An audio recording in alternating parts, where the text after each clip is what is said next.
So the Microsoft Azure AI Engineer certification is actually being retired on the 30th of June 2026. So if you are going to be writing the certification, please make a note that they are actually retiring the certification, meaning that it would no longer be on their list and you will no longer be able to renew it or anything like that. So please do not waste your time because there's a new certification that's coming. But before that, welcome to Certified Wednesdays, where we explore certifications to help you boost your career.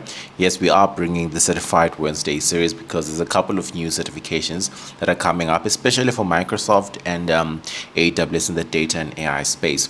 So I think the decision to really sort of like retire the certification, honestly, it's really sad because it was generally one of my favorite certifications that I did, especially if you're looking to understand how Microsoft does a lot of the understanding the Microsoft AI services, right? Like, especially if you want to become an AI engineer, right? Learning about the whole APIs, how you actually call certain APIs and integrate them to applications, understanding computer vision, generative AI, and all the different AI services that Microsoft actually had. This was really their best certification if you wanted to basically learn anything like that or do anything in that particular space. So it is really sad to see the certification going on, but I understand because there's actually a lot of updates happening, and I'm thinking that this certification is no longer meeting the demands.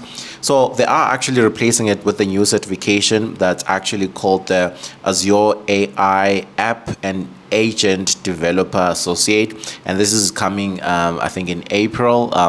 Basically this month, right? So it's coming in April, and this is going to be called the A103. So very excited, looking forward to what the certification is going to do. But if you're going to be writing the certification, I highly recommend that you don't do it now.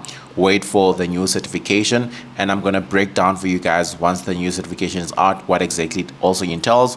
Plus, there's also a new certification for machine learning, but I'm going to do a separate video for that one. Please let me know what you guys think about this and if you've actually written this certification before. But it's really sad to see the certification going. I was hoping that they could update it, but it seems like they're bringing something new, and hopefully it's going to be something better. But yeah, let's get certified.